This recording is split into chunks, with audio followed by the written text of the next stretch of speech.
त्यासाठी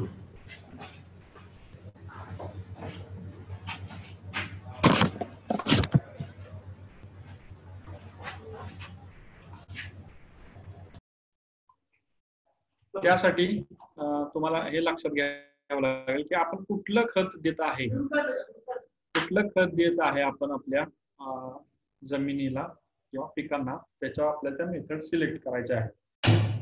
त्यानंतर केमिकल जर आपण द्यायची असतील खतं तर ती सुद्धा कशी द्यायची ते सुद्धा ठरलेलं आहे. कारण काय केमिकल जे खतं आहेत तर ती केमिकल खतं ही झाडांना लगेच अवेलेबल होतात, काय केमिकल खतं हे झाडांना उशिरा अवेलेबल होतात. तर आपण उदाहरण बघूया.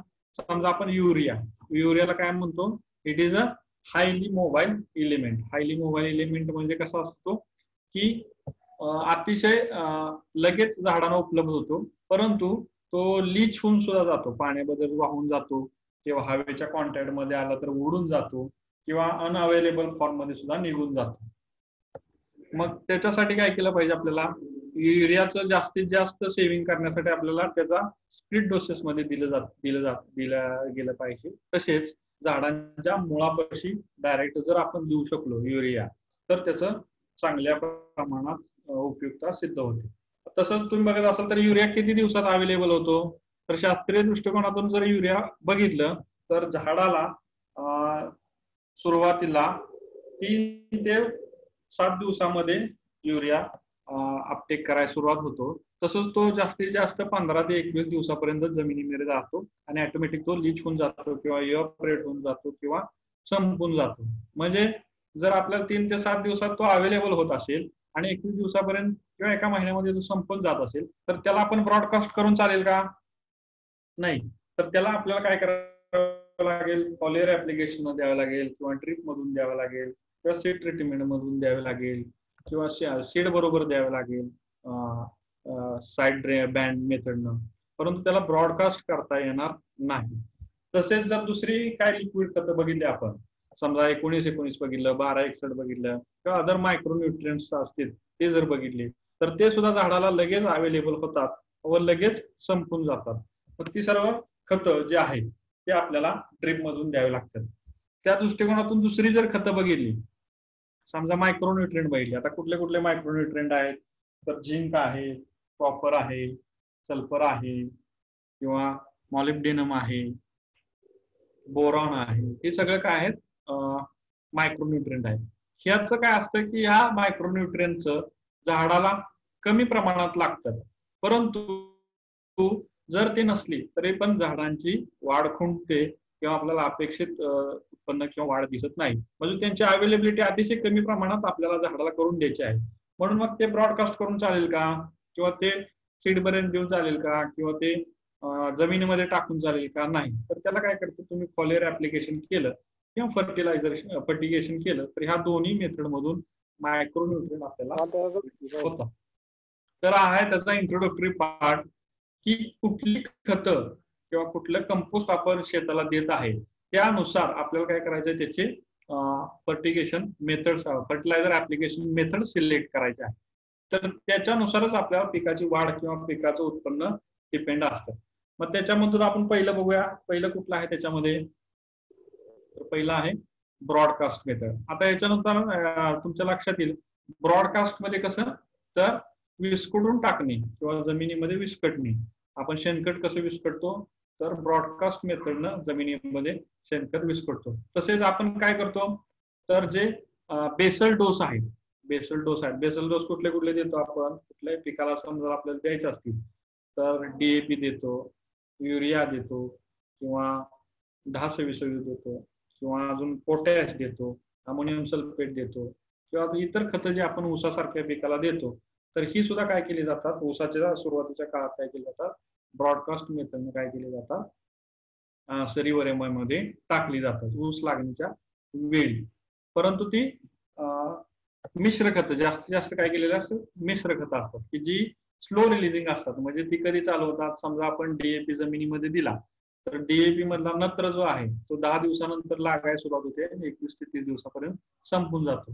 तसं त्याच्यामध्ये असणारा पीक कधी चालू होतो, 15 ते 20 दिवसानंतर जमिनीमध्ये अवेलेबल व्हायला सुरुवात होते आणि तो जवळजवळ 30 ते 40 दिवसापर्यंत 60 दिवसापर्यंत जमिनीच्या सुपीकतेनुसार तो जमिनीचा जसा पीएच आहे त्याच्यानुसार काय होतो लागायला सुरुवात होते किंवा जमिनीच्या रोपांना मिळायला सुरुवात होते. आता जमिनीचा पीएच जर न्यूट्रल असेल तर आपल्याला काय होतं सगळ्यात जास्त खतं अवेलेबल असतात पीएच जर न्यूट्रल असेल 7 पीएच असेल तर.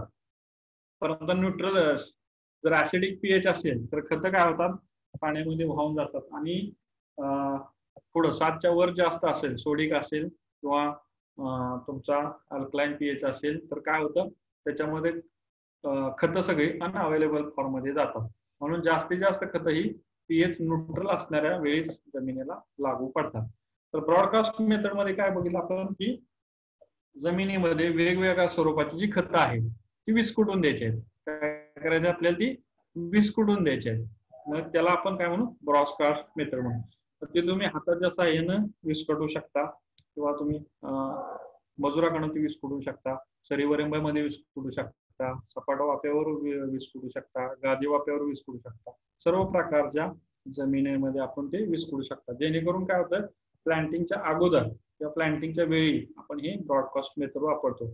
सगळ्यात जास्त कंपोस्ट या FYM हे विस्कटण्यासाठी किंवा गांडूळ विस्कटण्यासाठी त्याचा ऍप्लिकेशन केलं जातं.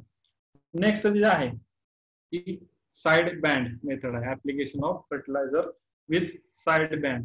The fertilizer is applied in bands to one or both sides of the seed or plant. म्हणजे ज्यावेळेस आपण लागवड करतो प्लॅन्टची त्या प्लॅन्टच्या लागवडीच्या दोन्ही बाजूला एक ओळीनं आपण एका ओळीत खत देणे किंवा चर काढून किंवा छोटी चर काढून त्याच्या शेजारी झाडाच्या शेजारी किंवा सीडच्या शेजारी ओळीनं खत आपण देतो त्याला काय म्हटलं तर साइड बँड. त्या साइड बँड मुळे काय होतं झाडाच्या अगदी जवळ खत पडली जातात. त्याच्यामध्ये काय करतो आपण हे काय मेथड वापरतो तर ब्रॉडकास्ट करण्यापेक्षा ब्रॉडकास्ट केल्यामुळे आपल्या झाडाच्या मुळाच्या जवळच खत पडेल याची शाश्वत नसते, खत वाळत जाण्याची शक्यता असते. अशा वेळेस झाडाच्या मुळ्याजवळ आपल्याला ती खतं द्यायची आहेत आणि विस्कुटून न देता आपल्याला ती झाडांना ओळ करून आपल्याला खतं द्यायचे आहेत. म्हणून आपण हे साइड बँडचा ऍप्लिकेशन देतो. याची काळजी काय घ्यायचं दोन्ही ओळीच्या मध्ये खत द्यायचं नाही, दोन्हीच्या ओळीच्या मध्ये खत द्यायचे नाही तर झाडाच्या काय द्यायचंय जवळ द्यायचं किंवा प्लांटच्या अगदी जवळ द्यायचंय.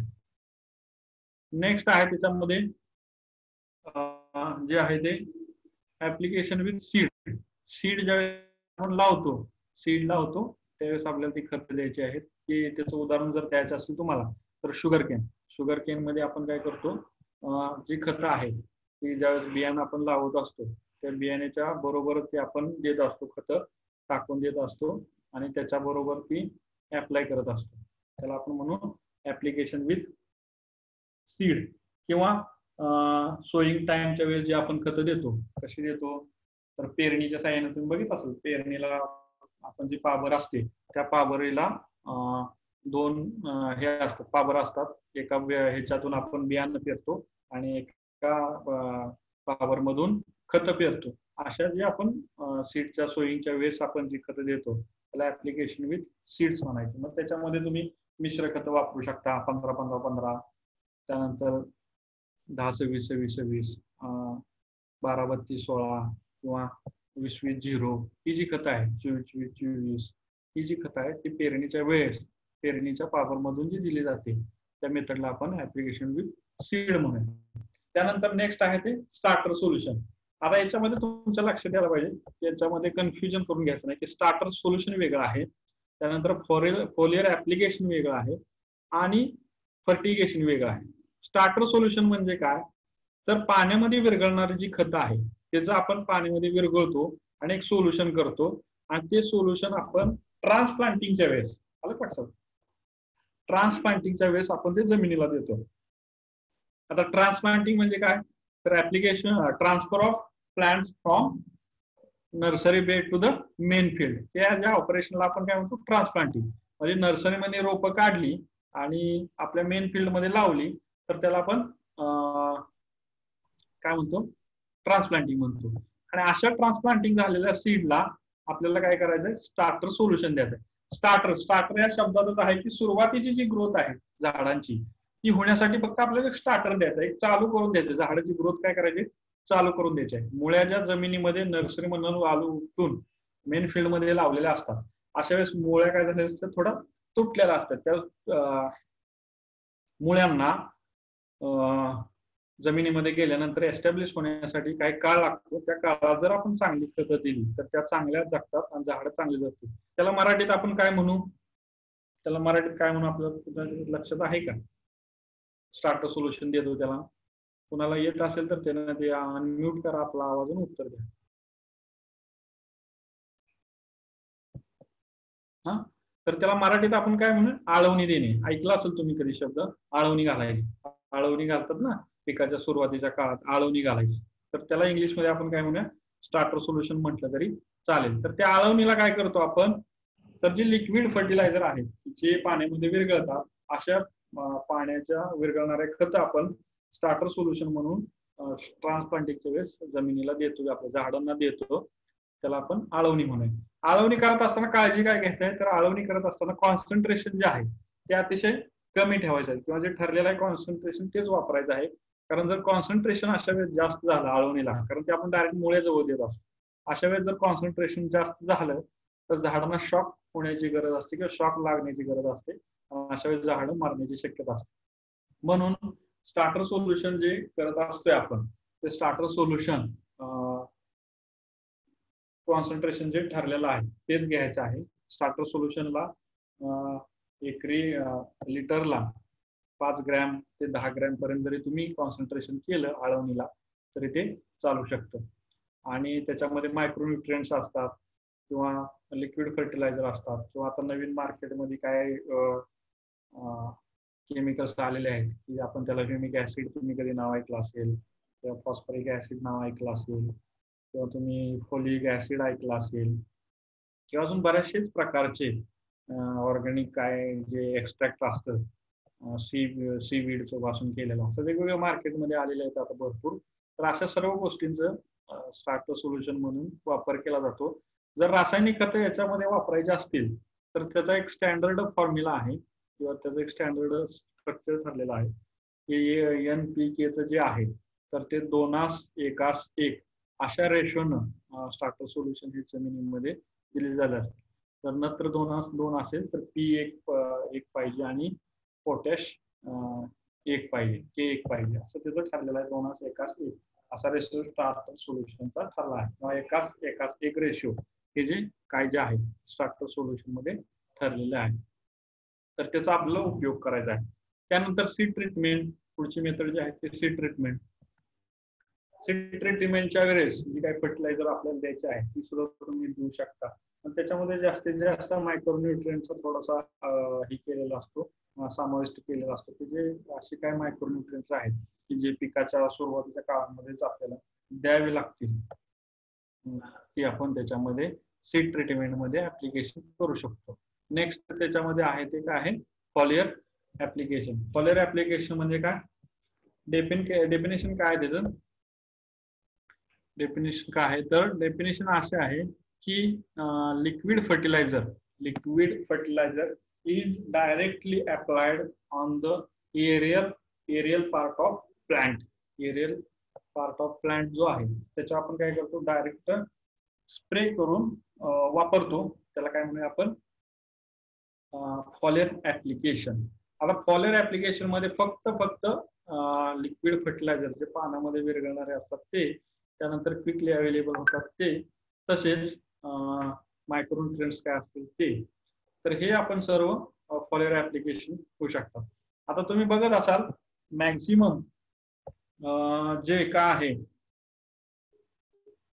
फॉलियर ऍप्लिकेशनचं प्रमाण किंवा वापरण्याची पद्धत ती आता जास्तीत जास्त वापरली जाते. म्हणजे फर्टिगेशन, ब्रॉडकास्टिंग, सीड ट्रीटमेंट आणि फॉलियर ऍप्लिकेशन याच मेथडनं आजकाल सगळ्या पिकांना खतं दिली जातात. आता फॉलियर ऍप्लिकेशनचा फायदा काय आहे? तर झाडं काय करतात? मुळ्यातून खतं शोषून घेतात आणि ते पानाला पाठवतात आणि पानामध्ये त्याचं फोटोसिंथेसिस मध्ये उपयोग होऊन अन्न पदार्थ झाडाची तयार केले जातात. मग आपण काय करतो? डायरेक्ट झाडाच्या मुळाला न देता झाडाच्या पानालाच खतं देतो. रेडीमेड काय करतो? त्यांना आपण खतं देत असतो. त्या पानामध्ये दिल्यामुळं त्यांना इझिली काय होतंय? त्याचं अवेलेबिलिटी होते आणि लगेच झाडाची ग्रोथ किंवा वाढ होते. फॉलियर ऍप्लिकेशन सगळ्यात जास्त कुठं कधी दिलं जातं तर काही झाडाला डिफिशियन्सी दिसत असेल. आता समजा उदाहरण घ्या की क्रॅकिंग इन पोटॅटो मध्ये असेल, पोटॅटो मध्ये क्रॅक होतो. क्रॅक होतोय म्हणजे काय होतंय, पोटॅटो मध्ये चिरा पडताय. आता पोटॅटो मध्ये चिरा पडलेला तुम्ही कधी बघितला असाल किंवा कोणाच्या घरी असेल तर त्यांना दिसेल, किंवा कुठेही जर तुमच्या घरात पोटॅटो असेल तर त्याच्यामध्ये चिरा पडलेला दिसतो. तर ती कशाची डिफिशियन्सी आहे, तर ती डिफिशियन्सी आहे बोरॉनची. मग आपल्याला ती बोरॉनची डिफिशियन्सी जर भरून काढायची असेल एखाद्या झाडाची किंवा पोटॅटोची, तर त्याला काय केलं जातं, तर direct aerial application foliar application बोरॉनचं केलं जातं. म्हणजे बोरॉन जर आपण वापरलं तर लगेच काय होतं, ती डिफिशियन्सी आपली ती बोरॉनची भरून निघते. त्यामुळे ज्या बटाट्याला खाली चिरा पडत असतात त्या चिरा पडत नाहीत, त्यामध्ये हे होतं, त्या चिरा रिकवर होतात किंवा नवीन बटाट्याला त्या चिरा पडत नाही. हे लगेच क्विक रिझल्ट आपल्याला मिळवायसाठी आपण काय करतो, फॉलियर ऍप्लिकेशन देतो. तसेच तुम्हाला जर कुठेही झाडामध्ये पानाच्या शिरा पिवळ्या पडलेल्या दिसत असतील किंवा इंटरव्हेनल क्लोरोसिस झालेला असेल किंवा अजून झाडाची वाढ थांबलेली असेल किंवा बड नेक्रोसिस झालेला असेल किंवा ज्या आपण काय मायक्रोन्यूट्रिएंटच्या डिफिशियन्सीमुळं तुम्हाला काय सिम्पटम्स दिसत असतील तर ते रिकवर करण्यासाठी आपण काय करतो, जास्तीत जास्त फॉलियर ऍप्लिकेशनचा प्रयत्न करतो, जेणेकरून मायक्रोन्यूट्रिएंटचा लगेच त्याचा फायदा होतो. का होतो, तर मी सुरुवातीला सांगितलं की मायक्रोन्यूट्रिएंट हे झाडांना अतिशय कमी प्रमाणात लागतात, म्हणजे पीपीएम मध्ये लागतात. परंतु ते जरी नसले तर त्याच्यामध्ये झाडाला डिफिशियन्सी ते दाखवत असतात आणि ते डिफिशियन्सी दाखवली मग आपण ते फवारणी करत असतो. तुम्ही कधी कधी बघत असाल की झाडामध्ये फवारणी करत असताना शेतकरी विना कुठल्याही गोष्टीची फवारणी करत असतात, विना कुठलेही सिम्पटम्स दाखवताना फवारणी करतात. तसं न करता शेतकऱ्यांनी काय केलं पाहिजे की झाडांना त्याची वाढ होऊन दिली पाहिजे आणि झाडांना त्याने सिम्पटम्स दाखवलं पाहिजे. झाडांना क्लोरोसिस दाखवलं पाहिजे किंवा वेन्स पिवळ्या पडल्या पाहिजे किंवा स्टंटेड ग्रोथ दाखवली पाहिजे किंवा अजून काय असेल तर ते झाडाचे जे काय वेगवेगळ्या खताचे सिम्पटम्स आहेत ते दाखवले पाहिजेत आणि ते दाखवल्यानंतर मग आपण स्प्रे घ्यायचा आहे त्याच्यावर. उगीच झाडांना जर गरज नसताना कुठल्याही प्रकारचे स्प्रे घेतले तर त्याचा एक्सेस क्वांटिटी होते, एक्सेस क्वांटिटी होते त्याच्यामध्ये आणि झाडाची वाढ थांबते. त्याच्यासाठी झाडांना काय करायचं, हे पहिले सिम्पटम्स दाखवून द्यायचे.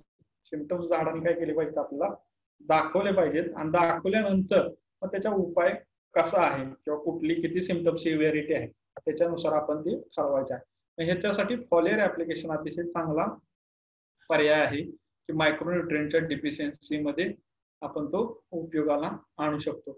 त्याचप्रमाणे तुम्ही बघितलं असेल तर डाळिंबामध्ये चिरा पडतात किंवा मिरचीचे जे ह्याचे आहेत तुमचा ढोबळी मिरची आहे त्याच्यामध्ये सुद्धा काय प्रमाणात चिरा पडण्याचं प्रमाण असतं.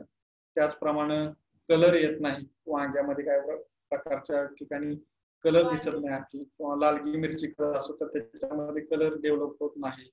वेगवेगळ्या पिकामध्ये आल्यामध्ये बघित असाल तर तुम्ही येलोईंग झालेलं असतं मायक्रोन्यूट्रिएंट मध्ये किंवा पानं पिवळी निघत असतात, नवीन जी यंग ग्रोथ आहे ती पानं काही निघत असतात पिवळी निघत असतात. ही सगळं मायक्रोन्यूट्रिएंटची जी डिफिशियन्सी आहे ती मायक्रोन्यूट्रिएंटची डिफिशियन्सी भरून काढण्यासाठी आपल्याला तुम्हाला फॉलियर ऍप्लिकेशनचं अतिशय जास्त प्रमाणात होतो.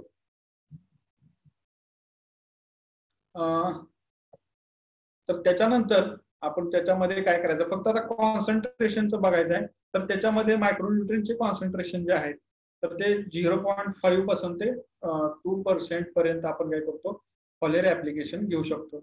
आता तुम्ही जर 19-19 लिक्विड फर्टिलायझर सुद्धा फॉलियर ऍप्लिकेशन मधून देतो किंवा 12-61 देतो तर याचं प्रमाण अतिशय कमी असतं. 1% ते 3% पर्यंत आपण प्रमाण ह्याच्यामध्ये ठेवतो. कशामध्ये, त्या फॉलियर ऍप्लिकेशन मध्ये लिक्विड फर्टिलायझरचं. तर एका मुलानं मला वाटतं प्रश्न विचारलेला आहे की टोमॅटोला क्रॅक कशामुळे पडतात असं केलेलं आहे. तर टोमॅटोला क्रॅक सुद्धा हे कॅल्शियम, मॅग्नेशियम आणि बोरॉन या मिक्स 3 गोष्टींचा जर डिफिशियन्सी जर झाली टोमॅटोमध्ये तर ते आपल्याला त्याच्यामध्ये क्रॅकिंग दिसून येतं. तर त्याच्यासाठी जर कोणाच्या घरी टोमॅटोला वाटतं प्रश्न विचारला त्याच्या घरी टोमॅटो असेल तर त्याने ते कॅल्शियम नायट्रेट आणि बोरॉन जमिनीमधून पाण्या ड्रिप मधून जरी दिलं किंवा वरून जर एक मायक्रोन्यूट्रिएंटचा स्प्रे दिला तर त्याच्यामध्ये आपल्याला ते रिकवर झालेलं दिसेल. परंतु जर क्रॅक झाले असतील टोमॅटोला किंवा बटाटाला किंवा कुठल्याही गोष्टीला, तर ते क्रॅक लगेच भरून येत नाहीत. समजा छोटा असेल तर त्याच्यामध्ये ते क्रॅक भरून येतात. परंतु जर डेव्हलप झालेलं फळ असेल तर त्याच्यामध्ये ते क्रॅक भरून येत नाहीत.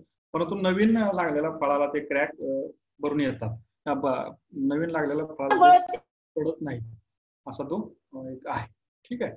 त्यानंतर काय करायचं, स्टार्टर सोल्युशन आपलं हे फॉलेरिया ऍप्लिकेशन मध्ये कॉन्सन्ट्रेशन किती वापरायचं आपल्याला, तर 0.5 पासून ते 2% वापरायचे. म्हणजे 1 ग्रॅम ते 3 ग्रॅम पर्यंत प्रति लिटर. 19 19 12 61 00 50 13 52 34 13 40 13 52 34 त्या गोष्टी तुम्ही त्याच्यामध्ये वापरू शकता. मायक्रोन्यूट्रिएंट्स असतील तर 0.5 कॉन्सन्ट्रेशन मध्ये आपलं सर्व वापरायचं आहे. त्यानंतर नेक्स्ट आहे तर फॉलेरिया ऍप्लिकेशन आपण याच्यामध्ये बघत असताना एक छोटस बघा, तिथे थोडेसे आहे ते याच्यामध्ये आपण बघूया कसे आहेत डिसएडव्हान्टेजेस. तर त्याच्यामध्ये काय डिसएडव्हान्टेजेस, तर ते अतिशय स्किल पाहिजे. फॉलेरिया ऍप्लिकेशन स्किलफुल असणारा माणूस पाहिजे फवारणी करण्यासाठी. तसेच कॉन्सन्ट्रेशन अतिशय व्यवस्थित पाहिजे. जर कॉन्सन्ट्रेशन जास्त झालं फॉलेरिया ऍप्लिकेशनला तर स्कॉर्चिंग येण्याचा शक्यता. स्कॉर्चिंग मध्ये काय, तर पानं अतिशय जास्त कॉन्सन्ट्रेशन झाल्यामुळं वाळतात आणि गळून पडतात. तर अशा वेळेस कॉन्सन्ट्रेशनचं काळजी तिथं घेतली पाहिजे. त्यानंतर नेक्स्ट आहे टाइम ऑफ ऍप्लिकेशन. हे अतिशय इम्पॉर्टंट आहे कशामध्ये, फॉलेरिया ऍप्लिकेशन मध्ये. तर तुम्हाला उदाहरण म्हणून सांगतो, तर बटाटा हे पीक 90 दिवसाचं आहे. बटाटा हे काय आहे, 90 दिवसाचं पीक आहे. तर पहिल्या 30 दिवसापर्यंत बटाट्याची व्हेजिटेटिव्ह ग्रोथ होती. 30 ते 50 दिवसापर्यंत त्याची टिलर्स येतात किंवा पोटॅटो डेव्हलप होण्याची वेळ असते. आणि 50 ते 90 दिवसापर्यंत बटाटे पोसवण्याचा तो कालखंड असतो. तर हा जो कालखंड असतो हा प्रत्येक पिकाचा ठरलेला आहे. मिरचीमध्ये जर गेला तुम्ही तर मिरचीमध्ये पहिले 60 दिवस 45 दिवसापर्यंत व्हेजिटेटिव्ह ग्रोथ होते. 45 ते पुढच्या 45 दिवसावर तिथं फ्लावर्स डेव्हलप होतात आणि तिथून पुढं fruiting flowering at a time चालू राहिलेलं असतं. म्हणजे ज्यावेळेस व्हेजिटेटिव्ह ग्रोथ असते त्यावेळेस आपल्याला नत्राचं ऍप्लिकेशन फॉलेरिया ऍप्लिकेशनला करावं लागतं. ज्यावेळेस रिप्रोडक्टिव्ह स्टेज असते त्यावेळेस आपल्याला फॉस्फरसचे जास्त प्रमाण द्यावं लागतं. आणि ज्यावेळेस फळं तयार होण्याचं प्रमाण जास्त असतं त्यावेळेस आपण काय करू, त्याला पोटॅशची उपलब्धता मात्रेचा देऊ किंवा त्याचं स्प्रे करू. आता काय बरं दुसऱ्या मुलाचा प्रश्न आला का, सर आळवणीच्या वेळी जर इन्सेक्टिसाइड यूज केली तर चालेल का? आता काय करू, आपण लेक्चर झाल्यानंतर प्रश्न सगळ्यांचे घेऊ. थोडं लेक्चर आपलं हे प्रॅक्टिकल व्यवस्थित होऊ द्या. व्यवस्थित झाल्यानंतर मग मी तुम्ही प्रश्न टाका तुमच्या चॅट बॉक्स मध्ये, आपण प्रश्न घेऊ. म्हणजे तुम्हाला लेक्चर किंवा प्रॅक्टिकल समजतंय असं आपण गृहीत धरूया की काय मुलांचे प्रश्न येत आहेत. तर ते आपण थोडस प्रॅक्टिकल होऊ द्या आधी हे कम्प्लीट. मग आपण तुम्हाला काय जे प्रश्न असतील, तुम्ही सर्व आता घरी आहात. घरी असल्यामुळे मला वाटतं सगळेजण शेती करतायत किंवा शेतीमध्ये जातायत किंवा काय ना काहीतरी मदत करतायत घरच्यांना, आपल्या आई वडिलांना. तेव्हा काहीतरी मुलं काम करताना दिसत आहेत आणि ते काम करत असताना त्यांना ज्या काय अडचणी येत आहेत ते मग त्या आपल्या प्रॅक्टिकल चालू असलं की विचारत आहेत. तर ही चांगली गोष्ट आहे की सर्वांनी शेतीमध्ये जा. लॉकडाऊनचा इफेक्ट जो आहे तो आपल्या घरच्यांसाठी वेळ द्या आणि त्याच्यामध्ये जास्तीत जास्त आपल्या आई वडिलांना मदत करा. कारण हा संकटाचा काळ आहे. सगळे आर्थिक संकटात आहेत, सामाजिक संकटात आहेत किंवा बाकी सगळ्या गोष्टी आपल्याकडे आहेत. तर त्याचा जास्तीत जास्त चांगला उपयोग करा आहे लॉकडाऊनचा आणि शेती डेव्हलप करून आई वडिलांचा बोजा थोडासा कमी करा. तसंच तुम्हाला दुसरी एक अशी सूचना द्यायची प्रॅक्टिकलच्या माध्यमातून की तुमची जी आता ऑनलाईन प्रॅक्टिकल किंवा लेक्चर चालू आहेत तर याच्यामध्ये तुमचं असं होत असेल, माझा आवाज येतो ना सगळ्यांना? आवाज येतोय का सगळ्यांना? ओके, येतोय. मेसेज येतात काय म्हणून. तर त्याच्यामध्ये माझं असं म्हणणं आहे की आता ऑनलाईन प्रॅक्टिकल आपले लेक्चर चालू आहेत. तर त्या ऑनलाईन प्रॅक्टिकल लेक्चरमध्ये कधी कधी काय होत असेल की रेंज नसेल किंवा आवाज व्यवस्थित येत नसेल किंवा एखाद्या सरांचं प्रॅक्टिकल आपल्याला समजत नसेल किंवा लेक्चर समजत नसेल. अशा वेळी हे व्हायचं नाही, नाराज व्हायचं नाही. असे काय जे टॉपिक्स असतील की जे तुम्हाला समजले नाहीत किंवा काय कळले नाहीत, तर ते व्यवस्थित लिहून काढा. लिहून काढल्यानंतर आपण काय करणार आहे, तुमच्या सगळ्यांचा एक ग्रुप मी तयार करणार आहे त्याच्यासाठी, की त्याला आपण म्हणू ग्रेव्हन्स कमिटी किंवा तक्रार कमिटी. तर त्याच्यामध्ये तुम्ही मला डायरेक्ट ते कुठले कुठले टॉपिक्स कुठल्या विषयानंतर समजले नाही ते तुम्ही मला पाठवले तर चालतील. आणि ते पाठवल्यानंतर त्याच्यासाठी परत एक वेळ तसंच रिपीट लेक्चर घेऊ त्याचं. आणि त्यातून जरी आपल्याला ते समजलं नाही एखादं ऑनलाईन प्रॅक्टिकल लेक्चर, तर ज्यावेळेस तुम्ही कॉलेजवर येणार आहे त्याच्या अगोदर 1 महिना किंवा 15 दिवस जो काय आपल्याला कालखंड त्यावेळेस अंदाजे मला वाटतं महिना वगैरे, त्या महिन्यामध्ये आपण सर्व सिलेबस हा परत रिपीट घेणार आहे. परत कॉलेजवर आपण सर्वच्या सर्व सिलेबस अगदी व्यवस्थित रिपीट घेणार आहे. त्याच्यासाठी तुम्हाला समजलं पाहिजे ते, म्हणून आपण 2 त्याचा उपाय करणार आहे, की आता तुम्ही तो रिपोर्ट मला पाठवा, तुम्हाला जे काही टॉपिक समजत नसतील तर त्याच्यावर आपण ऑनलाईन एकदा परत रिपीट घेऊ. त्यानंतर ते समजलं नाही तर कॉलेजवर आल्यानंतर परत एकदा आपण सगळं सिलेबस रिपीट घेऊ, जेणेकरून तुम्हाला समजलं पाहिजे. त्याच विषयासाठी नाही, आपण 5व्या सेमिस्टरला पण करतोय, 7व्याला पण करतोय, 3ऱ्याला पण करतोय. सर्व सेमिस्टरसाठी सर्व विषयासाठी ते आपण प्रोसेस राबवतोय, की ऑनलाईन मध्ये जर समजलं नाही तर परत एकदा ऑनलाईन आपण रिपीट घ्यायचं आहे. आणि त्यातूनही समजलं नाही तर घरी प्रॅक्टिकल ऍक्च्युली ज्यावेळेस कॉलेजवर मुलं येतील त्यावेळेस आपण परत एकदा सगळा सिलेबस सगळ्या विषयांचा रिपीट घ्यायचा, जेणेकरून आपल्याला सर्व समजावं. ठीक आहे. तर याच्यामध्ये आपण बघत होतो की फॉलेर ऍप्लिकेशन. फॉलेर ऍप्लिकेशन मध्ये काय बघितलं आपण, तर त्याच्यामध्ये जे काय आपल्याला कॉन्सन्ट्रेशन महत्वाचं आहे, त्यानंतर कुठल्या कालखंडात आपण ते देतो आहे कुठलं सोल्युशन, तर ते महत्वाचं आहे. त्यानुसार आपल्याला फॉलेर ऍप्लिकेशन सिलेक्ट करायसाठी त्याच्यासाठी आपण उदाहरण काय दिलं होतं, तर व्हेजिटेबल क्रॉप असेल तर व्हेजिटेबलचा साधारण पहिला जो 30 दिवसाचा काळ असतो, 30 ते 45 दिवसाचा, तो व्हेजिटेटिव्ह ग्रोथ साठी जातो. 45च्या पुढचा जो कालखंड असतो तो प्रोडक्टिव्ह रिप्रोडक्टिव्ह काळासाठी जातो. आणि तिथून पुढचा जो कालखंड असतो तो फ्रुटिंग साठी जातो. याच्यामध्ये एक लक्षात ठेवायचं की झाडामध्ये जो रिप्रोडक्टिव्ह काळ असतो तिथं फुलं लागलेली असतात आणि फळं डेव्हलप होतात. ह्या जो कालखंड असतो तर ह्या कालखंडामध्ये झाडावर अतिशय स्ट्रेस असतो, जास्त स्ट्रेस असतो. त्याचबरोबर झाडाची प्रतिकार शक्ती ही सुद्धा अतिशय कमी असते. त्यावेळी काय करायचंय आपल्याला, त्या झाडाची जास्त काळजी घ्यायला लागते. मग अशा वेळी फॉलेर ऍप्लिकेशन तुम्ही जे फर्टिलायझर मेथड जे आहे त्या तुम्ही तिथं यूज करू शकता. आता त्याच्यानंतर जे आहे ते नेक्स्ट आहे फर्टिगेशन.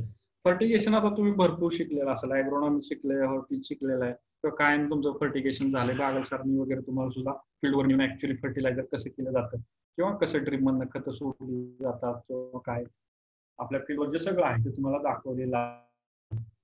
त्यामुळे ते बऱ्यापैकी झालेलं आहे. तरी पण मी थोडक्यात ते रिपीट करतो. फर्टिगेशन म्हणजे काय, डेफिनेशन काय त्याची, तर application of fertilizer through irrigation water is called as fertigation. आलं लक्षात. फर्टी आणि गेशन, त्या फर्टिगेशन मध्येच त्याचा अर्थ दडलेला आहे. फर्टी म्हणजे फर्टिलायझर आणि गेशन म्हणजे irrigation. Application of fertilizer through irrigation water is called as fertigation. आता फर्टिगेशन का द्यायचं असतं किंवा काय होतं फर्टिगेशन, तर त्याचं आहे की फर्टिगेशन तुमची जी खतं देत असता ती अतिशय योग्य प्रमाणात, योग्य ठिकाणी आणि योग्य वेळी लागतात. या 3 गोष्टी लक्षात ठेवा. की योग्य ठिकाणी म्हणजे कसं, तर झाडांच्या मुळापाशी दिली जातात. योग्य वेळी कसं, तर झाडाची जी वाढ आहे, कुठल्या स्टेजला वाढ आहे त्या वाढीच्या वेळी ती खतं दिली जातात आणि योग्य ठिकाणी दिली जातात. तर झाडाच्या मुळाजवळ दिली जातात किंवा झाडाच्या जवळ दिली जातात. म्हणजे काय होतं, मिनिमम लॉस. त्याचा काय होतो, मिनिमम लॉस होतो. मिनिमम क्वांटिटीमध्ये मॅक्सिमम आपल्याला रिझल्ट येतात. त्यामुळं आपण फर्टिगेशन वापरतो. प्लस काय होतं, आपल्याला कष्ट कमी पडतं. आपण वेंचुरी थ्रू जर आपण ती खतं दिली फर्टिगेशन ड्रिप मधून, तर एक माणूस ती खतं सकाळी लगेच 15-20 मिनिटात आपण सोडून मोकळं होत असतो. त्याचबरोबर काय होतं, तर खताची किंमत वाचते. विस्फोटून जे देतो आपण खतं त्याला जास्त लागतात, त्यापेक्षा ही दिली खतं जर ड्रिप मधनं तर अतिशय कमी प्रमाणात लागतात. खर्चही वाचतो, क्वांटिटी वाचते आणि रिझल्ट चांगले येतात. हे फर्टिगेशनचे फायदे आहेत.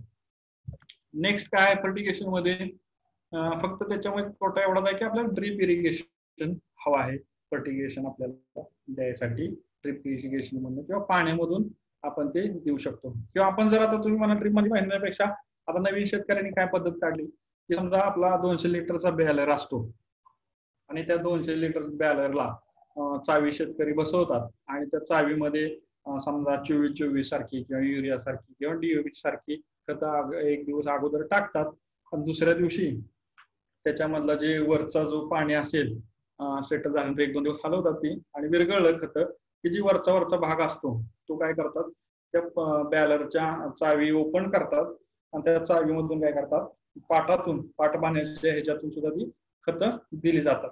आता मला सांगा याला आपण काय म्हणूया तर याला सुद्धा आपण फर्टिगेशनच म्हणायचं. कारण काय करतो तर इरिगेशन वॉटर मधनं फर्टिलायझर दिले जातात.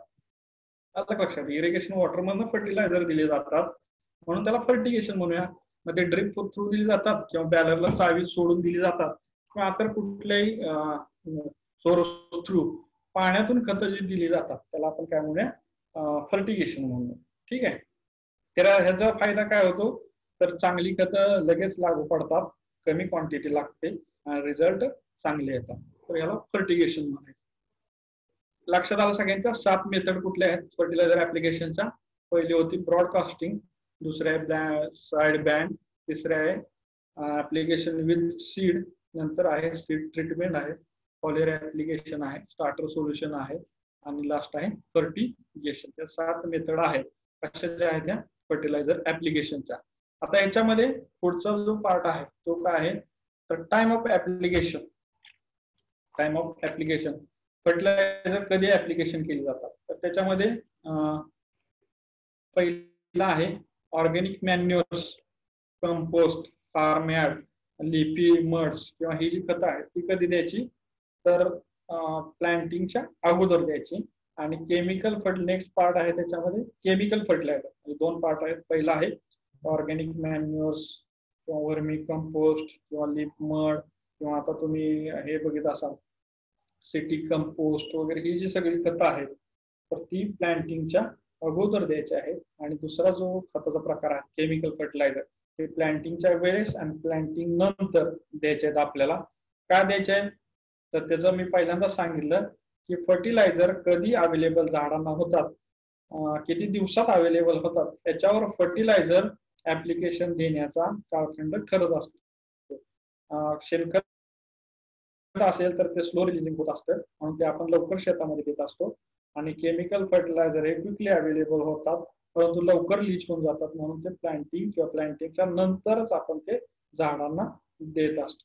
देन नेक्स्ट त्याच्यानंतर काय दिलंय की प्रिकॉशन घ्यायचे फर्टिलायझर यूज करताना. कुठल्या प्रिकॉशन घ्यायचे तर त्याच्यामध्ये पहिलंच एक सांगतो, बाकी तुम्हाला प्रिकॉशन माहित आहे.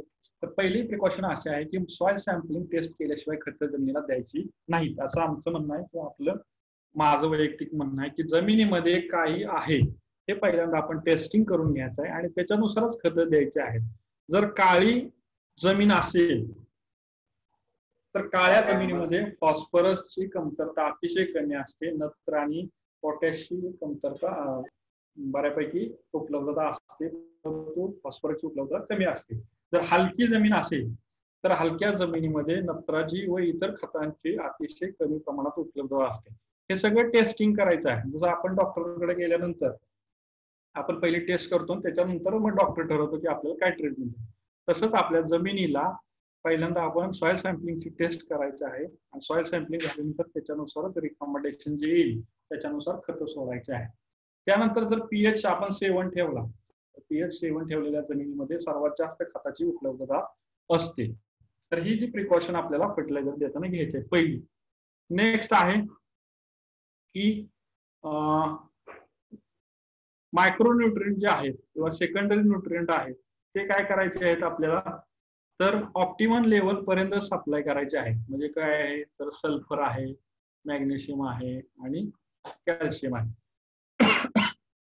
तर हे जे सेकंडरी न्यूट्रिएंट आहेत तर हे जमिनीचा पोत बघून आणि अवेलेबिलिटी बघून सप्लाय करायचे आहे. देन नेक्स्ट आहे micronutrient is applied application. Micronutrient application is very necessary. कारण पहिल्यांदा तुम्हाला सांगितलं की मायक्रोन्यूट्रिएंट हे पिकांना कमी प्रमाणात लागतात परंतु त्याची अवेलेबिलिटी नसेल झाडावर सिम्पटम दिसतात किंवा झाडांची वाढ कोणते हे मायक्रोन्यूट्रियनच्या बाबतीत आहे. नेक्स्ट आहे for improvement of soil structure. आपल्याला फर्टिलायझर दिली पाहिजे. सॉइल स्ट्रक्चर इम्प्रुव्हमेंट करण्यासाठी काय खत, शेणखत, गांडूळ खत वगैरे ही जी खतं आहे ती देणं अतिशय गरजेचं आहे. त्यानंतर फर्टिलायझर एक्सेस क्वांटिटीमध्ये द्यायची नाही, जेणेकरून जमिनीचा पोत बिघडेल. असं कुठल्याही प्रमाणात कुठलंही खत द्यायचं नाही किंवा एक्सेस नायट्रोजन द्यायचं नाही. भरमसाठ नायट्रोजनचाही उपयोग करायचा नाही. हे एक आहे प्रिकॉशन आहे. त्या प्रिकॉशन आपण घ्यायच्या आहेत. कशाच्या? तर खत देताना घ्यायच्या. देन नेक्स्ट आहे त्याच्यामध्ये त्याच प्रॅक्टिकलमध्ये आहे की तुम्हाला फर्टिलायझर डोस कॅल्क्युलेट करायचा आहे. फर्टिलायझर डोस कसा कॅल्क्युलेट केला जातो त्या ॲग्रोनॉमी मध्ये शिकलेला आहे. ऍक्च्युली आता तुम्ही लिहून घ्या. एक उदाहरण मी देतो, तुम्ही ते सोडवून ठेवा. काय अडचण आली तर मी तुम्हाला सोडायचं. लिहून घ्या सगळ्यांनी. Calculate the quantity of urea, SSP and MOP.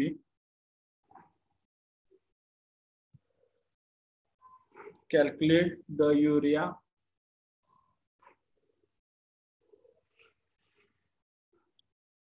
SSP and MOP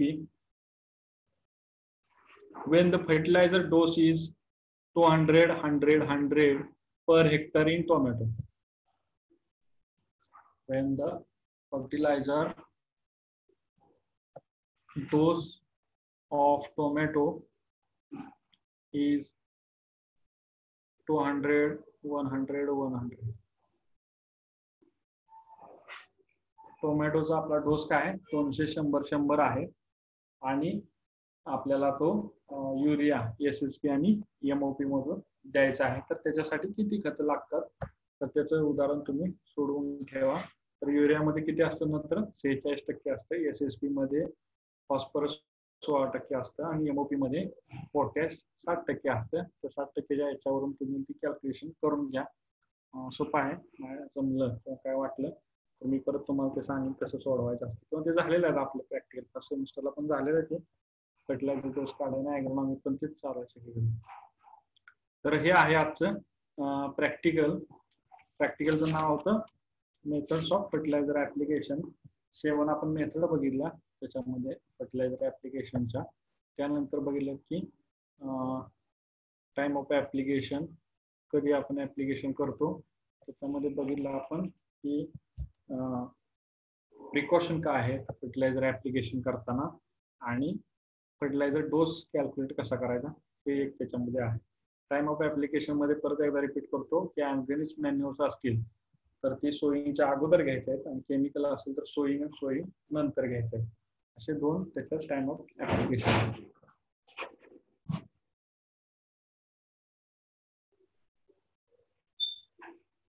ठीक आहे. काय जर शंका वाटली त्याच्यामध्ये तर तुम्ही मला चॅट बॉक्स मध्ये टाका, आपण ते घेऊया. आणि कोणाला प्रश्न विचारायचा असेल तर त्यांनी ते चॅट बॉक्स मध्ये टाका आणि आपण प्रश्न उत्तर देऊया. त्याच्यामध्ये त्याच्या अगोदर एक प्रश्न होता त्याचं उत्तर देतो मी तुम्हाला की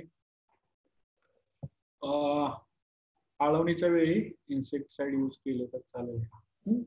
आता आळवणीच्या वेळी इन्सेक्टिसाइड जे आपण देतो ते लक्षात ठेवा की कुठलं द्यायचं इन्सेक्टिसाइड.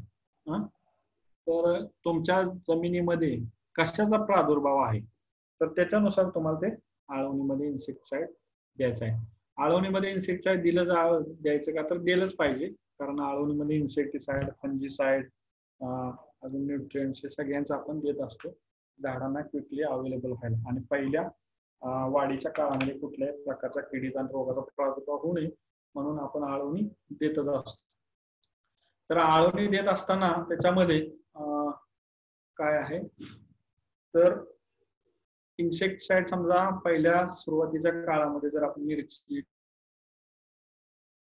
टोमॅटो व्हेजिटेबल असतील तर त्याच्यामध्ये थ्रिप्सचा आणि जस्टिडचा, व्हाईट फ्लायचा याचा प्रादुर्भाव जास्त होतो. अशा वेळी सकिंग पेस्टसाठी आपण आळवणीमध्ये इन्सेक्टिसाइड मिसळलं पाहिजे.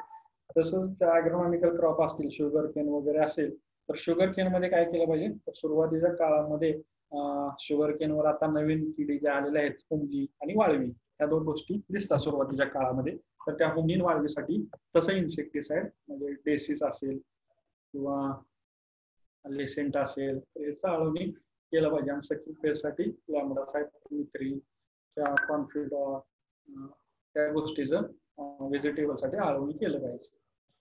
नेक्स्ट आहे सिट्रस कॅन्कर लेमन डिसीजला काय रेमेडीज आहे सर. तर सिट्रस कॅन्करसाठी तो एक बुरशीजन्य रोग आहे. तर त्या बुरशीजन्य रोगासाठी तुम्ही कुठल्याही प्रकारचं बुरशीनाशक वापरू शकता. फक्त झाडामध्ये लवकर बुरशी याच्या अगोदर जर वापरलं तर तुम्हाला ते चांगला रिझल्ट मिळेल. त्याच्यामध्ये मग तुम्ही M45 कार्बन डेन्झिन अजून वेगवेगळ्या प्रकारच्या फवारणी 15-15 दिवसाच्या अंतराने घेऊ शकता. किंवा त्यातून जर कंट्रोल होत नसेल तर मग त्याच्या पुढची जरी घेतली जातील, बुरशीनाशक त्याच्या पुढची घेतली तर जातील. शक्यतो 15-15 दिवसाच्या अंतराने त्या फवारण्या घेत जायच्या. नेक्स्ट आहे आळवणी दिल्यानंतर किती दिवसांनी M1 स्प्रे दिला तर चालेल. दिवसांनी EM1 म्हणजे काय ते काय मला कळलं नाही. आळवणी दिल्यानंतर किती दिवसांनी EM1 स्प्रे दिला तर चालेल. आळवणी दिल्यानंतर पहिली 2 आळवणी दिल्यानंतर पहिल्या 10 दिवसानंतर झाडाला 7 दिवसानंतर नेहमी पहिला स्प्रे द्यायचा.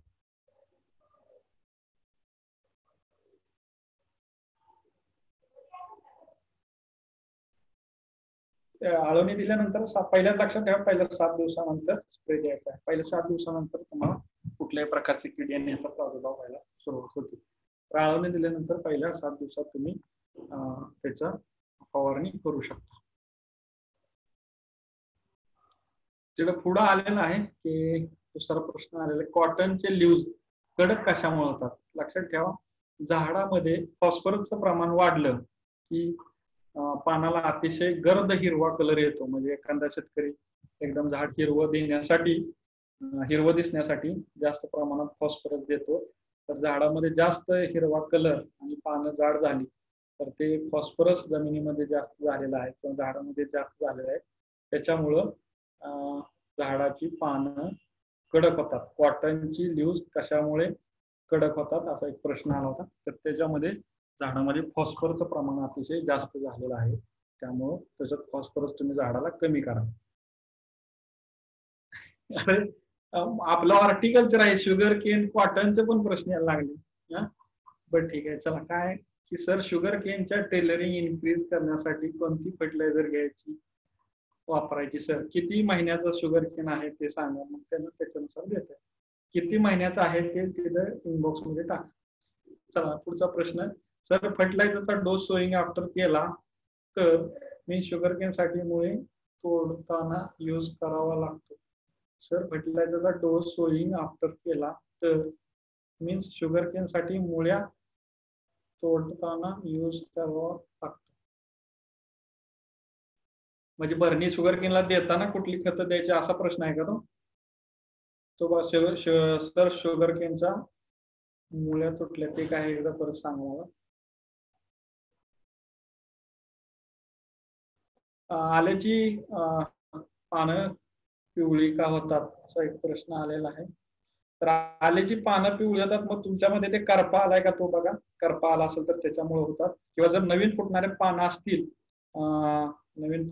पानं असतील तर ते सल्फरच्या डिफिशियन्सीमुळे आणि झिंकच्या डिफिशियन्सीमुळे पिवळी पडतात. तर झिंक आणि सल्फरचं मायक्रोन्यूट्रियनचं तुम्ही जर एखादी फवारणी घेतली किंवा ड्रिप मधून दिलं तर आल्यामध्ये होणारी पानं ही पिवळी होत नाहीत. आणि जर पानं पिवळी होऊन जर वाळत असेल झाड तर त्याच्यामध्ये मूळ कूज झालेले असते. तर ते एक बघा, पानाची आल्यामध्ये 3 प्रकार पिवळवण्याचे भरपूर प्रकार आहेत. कुठला प्रकार तुमच्याकडे आहे. एक म्हणजे डिफिशियन्सी असेल तर फक्त नवीन फुटणारे पानं पिवळी पडतात, त्याला झिंक किंवा सल्फर दिलं तर चालेल. जर पानं पिवळी पडून वाळून जात असेल तर त्याला मूळकुज रोग लागला असेल. किंवा जर पानं पिवळी पडून ब्राउनिश कलरचं करपत असेल तर त्याला करपा रोग लागलेला आहे. तर कुठल्या प्रकारचा आहे ते तुम्ही बघा. त्यानंतर 2 महिन्याचा ऊस झालेला आहे तर त्याच्यासाठी फुटवे काढण्यासाठी काय वापरावं हे जर प्रश्न आलेला आहे. तर ऊसाचं 2 महिन्याचं तुमचं असेल आणि तर त्याच्यामध्ये 1261 3 ते 5 ग्रॅम लिटरला आणि IBA आणि GA या 2-3 गोष्टीची तुम्ही फवारणी करू शकता. तर ती फवारणी केल्यानंतर अतिशय चांगलं तुम्हाला रिझल्ट येईल.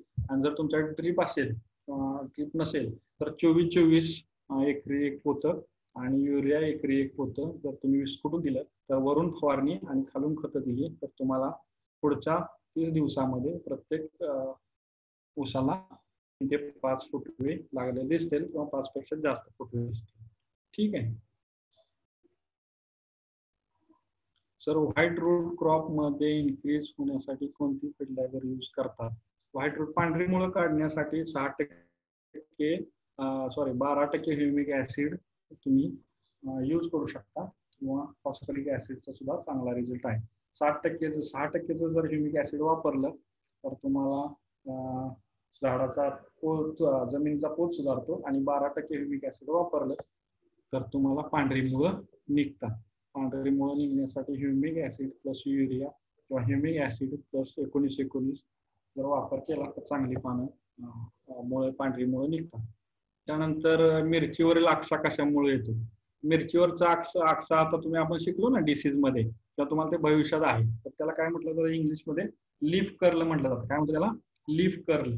त्या मराठीमध्ये आपण त्याला चुरडा मुरडा रोग म्हणतो. तर तो कशामुळे येतो? तर सकिंग पेस्टमुळं. तो काय व्हायरस आहे. आता कसं आपण कोरोना व्हायरस आहे आपला, तर मिरचीवर तो आकसा जो होतो तो एक प्रकारचा व्हायरस आहे. तर व्हायरस कधी काय होतं म्हणायचं त्याला, रिकवर होतो का? नाही. कोरोना व्हायरस रिकवर होतोय का? नाही. तसं तो मिरचीवर येणारा आकसा जो आहे तो रिकवर होत नाही. परंतु तो जो व्हायरस आहे तो एका झाडावरून दुसऱ्या झाडावर सकिंग पेस्ट थ्रू म्हणजे जेसिड आणि व्हाईट फ्लाय थ्रू जातो. म्हणून आपण काय करायचं, त्याच्यामध्ये त्या मिरचीचा आकसा कंट्रोल करण्यासाठी आपल्याला इन्सेक्टिसाइडची फवारणी करायची आहे. तर तो इन्सेक्टिसाइड फवारणी करण्यासाठी तुम्ही ऍसिटामिडाप्रिड किंवा इमिडाक्लोरोपिड त्याच्या फवारणी किंवा लॅम्बडा सायपरमेथ्रिनच्या 8 दिवसांनी तुम्ही फवारणी करत राहा. तुमचा आकसा ऑटोमॅटिक कंट्रोलमध्ये येईल. नेक्स्ट आहे शुगर केनचे क्रॉप 3 मंथ आहे. आता आपलं प्रॅक्टिकल झालेलं आहे. ज्या मुलांना काय प्रश्न वगैरे नसतील किंवा ज्या मुलांचं हे नसेल त्यांनी मीटिंग लिव्ह केली तर चालेल, कारण ही प्रश्न उत्तर जर चालू राहील तर हे असं चालू राहणार. किंवा कुणाला जर ते प्रश्न उत्तराचं काय ऐकायचं असेल तर ते जॉईन राहिले तर चालतात. तर तुम्हाला जर लिवायचं असेल तर तुम्ही होऊ शकता, कारण हे असं तर जास्त प्रश्न यायला लागल्यामुळे चालूच राहील. नेक्स्ट आहे शुगर केन 3 महिन्याचा आहे. त्याला सुद्धा पहिला डोस सुपर फॉस्फेट युरिया दिलेला आहे. आता कोणता डोस द्यायला लागेल तर तुम्ही आता कुठलाही 3 महिन्यानंतर तुम्ही जर पहिला दिला असेल तर देऊ नका डोस. आता तुमची जी बाळ बांधणी असेल तर तुम्ही ऊस फोडणार असेल त्यावेळेसच ऊसाला तो डोस द्या आता. कारण आता जो तुम्ही डोस दिला तर तो वरच्यावर लागून जमिनीमध्ये न जाता मातीमध्ये न मुजता वरच्यावर लागेल आणि तो फर्टिलायझर ते वाया जातील. तर अशा वेळेस काय करायचं आहे तुम्ही, तो डोस मातीमध्ये आपण भरणी देतो, बाळ बांधणी करतो किंवा मोठी करतो, तर त्याच्यासाठी तुम्हाला त्यावेळेस खतं द्या. मग त्याचा डोस जो आहे तर तुम्ही एकरी 10-26-26 2 पोती, 12-32 2 पोती, DEP 1 पोतं, अमोनियम सल्फेट 2 पोती, युरिया 3 पोती, ह्युमिक ऍसिड, थायमेट फोरेट आणि मायक्रोन्यूट्रियन 5 किलो ते 10 किलो एकरी डोस तयार करून तुम्ही ऊसाच्या बाळ बांधणीला किंवा मोठ्या बांधणीला टाकू शकता. नेक्स्ट आहे ह्युमिक ऍसिड ग्रॅन्युल यूज करायचं का लिक्विड? जर तुम्ही ऊसाला भर वगैरे देताना किंवा पिकाला जमिनीच्या आड टाकणार असेल तर तुम्ही ग्रॅन्युल्स दिलं तर चालेल, आणि ड्रीप वाटे किंवा पाण्यातनं जर तुम्ही देणार असेल तर लिक्विड दिलं तरी चालेल.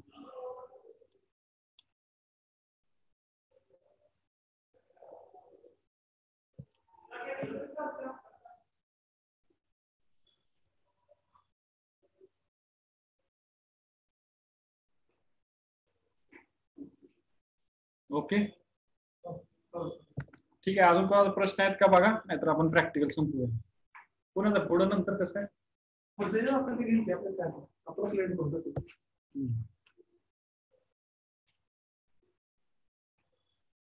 विचार प्रश्न लाईनच आहे मुलांचे विचार ग्रेप वाईन वरती काय ग्रेप वाईन वरील करपा आहे का करपा लिहिले का ते करपा स्टेम वर इफेक्ट काय झाला आहे सर ते जरा करपा आहे का काय एकदा क्लिअर करा त्यानंतर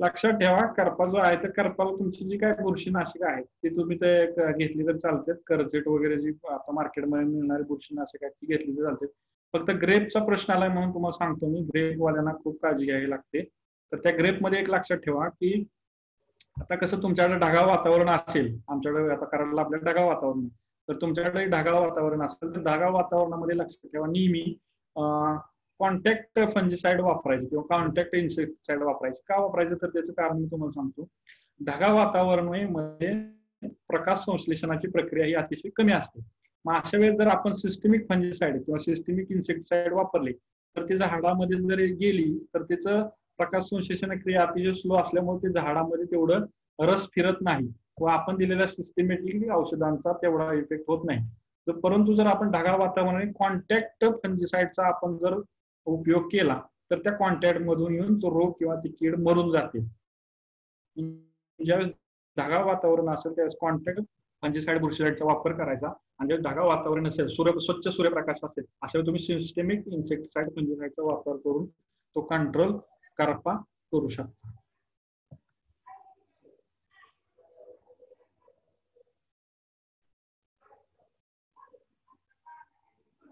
डाळिंबा फळावरती ब्लॅक स्पॉट पडलेत पण फळ आतून डॅमेज नाही झाले मग तो एक प्रकारचा बुरशीजन्य रोग आहे आणि आपला तेलाचा रोग आहे त्यातला तो प्रकार आहे तर त्याच्यामध्ये आतमध्ये डॅमेज नाही जास्त होत तर तो आहे पण त्याच्यामध्ये बुरशीजन्य आणि एक तुम्ही ह्याची जरी फवारणी घेतली फंजिसाइडची आणि बुरशीनाशकाची तर तो तुमच्या वरचे काळे डाग कंट्रोल होत जाते डाळिंबाची तुम्हाला परत ते डाळिंबासाठी जे द्राक्षांना सांगितलं की जर ढगाळ वातावरण असेल तर कॉन्टॅक्ट फंजिसाइड घ्या आणि जर स्वच्छ सूर्यप्रकाश असेल तर सिस्टमिक फंजिसाइड घेतलं तरी चालेल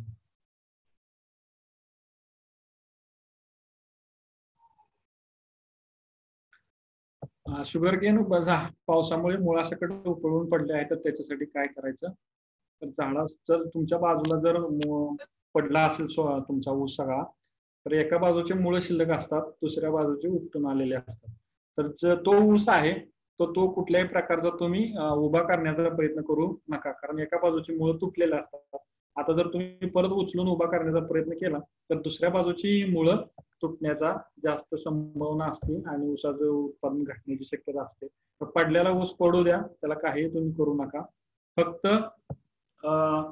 एक ह्युमिक ऍसिड तुम्हाला आळवणी मोठा ऊस असेल तर पाण्यामधून किंवा ड्रिप मधून सोडता आलं तर सोडा नवीन मुळं निघायसाठी आणि एक खताचा डोस द्या पोटॅश आणि फॉस्फरसचा जेणेकरून नवीन मुळं फुटून अन्नद्रव्य दुसऱ्या बाजूने चालवावं पहिली मुळं तुटल्या असल्यामुळं पण कुठला कधी ऊस पडल्यानंतर ऊस उभा करण्याचा प्रयत्न करायचा नाही आणि एकदा सूर्यप्रकाश चालू झाला की ऊस आपोआप आपली पानं पडलेली उभी करून घेतो आणि तिथून सूर्यप्रकाश चालू करतो त्यामुळे ऊस पडल्याला उभा करण्याचा प्रयत्न करू नका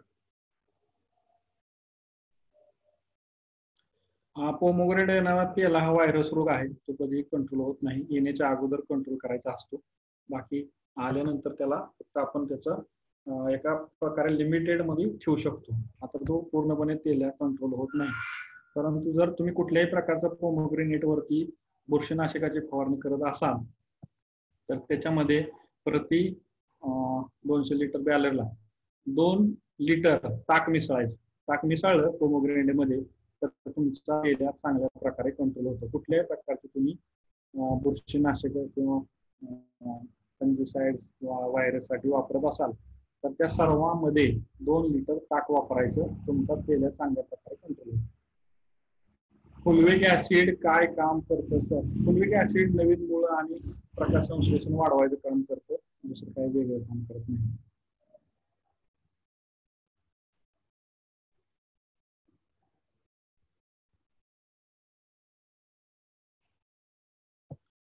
ग्राउंडनट लावून 45 डेज झाले, पण ग्राउंडनट 14 डेज पाण्यात होता. मग आता कधी काढला तर चालेल का?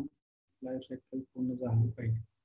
पाण्यामध्ये तुमचा ग्राउंडनट होता, तर आता पाणी त्याच्यात आहे का नाही ते लक्षात ठेवा. आता जर पाणी नसेल तर अजून पुढे त्याला वाढू द्या व्यवस्थितरित्या. त्याच्यामध्ये एक डहाळ उपटून बघा, बिया शेंगाच्या भरायला लागलेल्या आहेत का, भरतायत, कुठल्या स्टेजला आहे. आणि जर बिया असतील तर त्याच्यावर जे शेंगा असतील चांगल्या तर त्याच्यावर 0050ची 2% फवारणी करा. म्हणजे 2 ते 3 ग्रॅम लिटरला घेऊन त्याच्यावर पाणी कुठल्या प्रकारचा भरतील. आणि जर पाणी अजून पण असेल तुमच्या शेतामध्ये तर तुम्ही काढून घेतला तरी भुईमूग चालेल.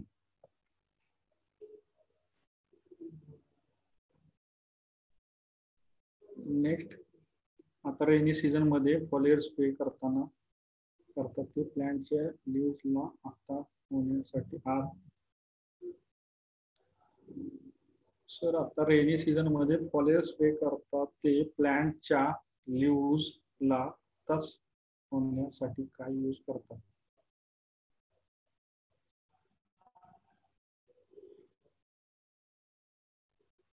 प्रश्न कळला नाही. पाण्याच्या पावसाळ्यामध्ये फवारणी करतात त्याच्यामध्ये आत्ता होण्यासाठी काय, आत्ताच होण्यासाठी काय करतात म्हणजे काय ते लक्षात आलं ते परत यायचं सांग.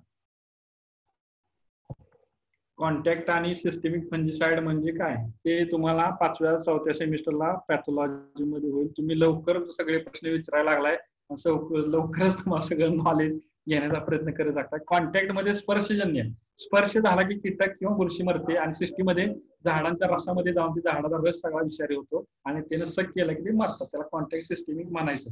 अजून तुम्हाला ते शिकण्यासाठी टाइम आहे. तुम्ही लगेच क्युरियोसिटीनं तुम्ही ते सगळं विचारतायत आणि हळूहळू तुमचा इंटरेस्ट त्याच्यात वाढतो. चांगली गोष्ट आहे. होईल ते 4थ्या सेमिस्टरला 5व्या सेमिस्टरला आपल्या पॅथॉलॉजीमध्ये आणि एंटॉलॉजीमध्ये ते होईल.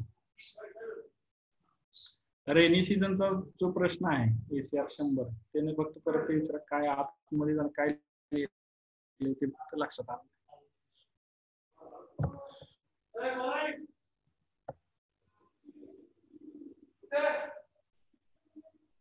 लवकरात लवकर फॉलियर स्प्रे होण्यासाठी काय घ्यायचं ते बरोबर आहे. तर तुम्हाला लवकरात लवकर स्प्रे तुमच्या ह्याच्यामध्ये जाण्यासाठी तुम्ही त्याच्यामध्ये 100 ग्रॅम युरिया टाकू शकता किंवा चांगल्या प्रकारचं स्टिकर वापरायचं. ऍपसाईटी वगैरे एक प्रायव्हेट कंपनीचं जे स्टिकर आहे, आता इथं तिची जाहिरात करायला नको, तर ते स्टिकर चांगलं आहे ऍपसाईटी की जर तुम्ही ते वापरलं तर अतिशय चांगल्या प्रकारे तुम्हाला त्याचा रिझल्ट होतो. लक्षात ठेवायचं फक्त तणनाशक मारताना जर पिकामध्ये पीक असेल आणि पिकात जर तणनाशक असेल मारायचं, तुम्हाला उभ्या पिकात तणनाशकासाठी मारत असाल तर अशा वेळेस कुठल्याही प्रकारचं स्टिकर आणि युरिया वगैरे वापरायचा नाही. म्हणजे आपल्या पिकावर पण इफेक्ट करतं. तण मारतं पण आपलं इफेक्ट करतं. म्हणून तणनाशक मारत असताना उभ्या पिकामध्ये जास्त प्रमाणात कुठल्याही स्टिकर किंवा युरिया वगैरे वापरायचं नाही. जर मोकळ्या रानात तुम्हाला तण मारायचं असेल तर त्याचं स्टिकर वापरलं तर चालेल.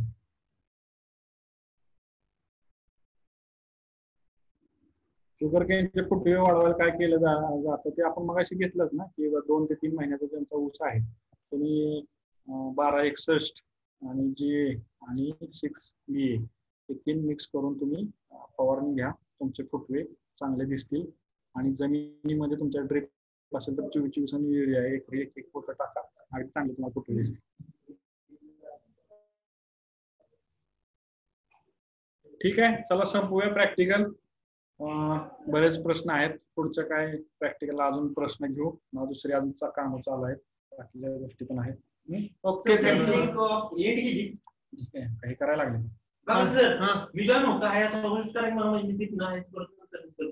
कुठं त्या लिंकला 10 मिनिटाचा वेळ द्या ना, 5 मिनिटं.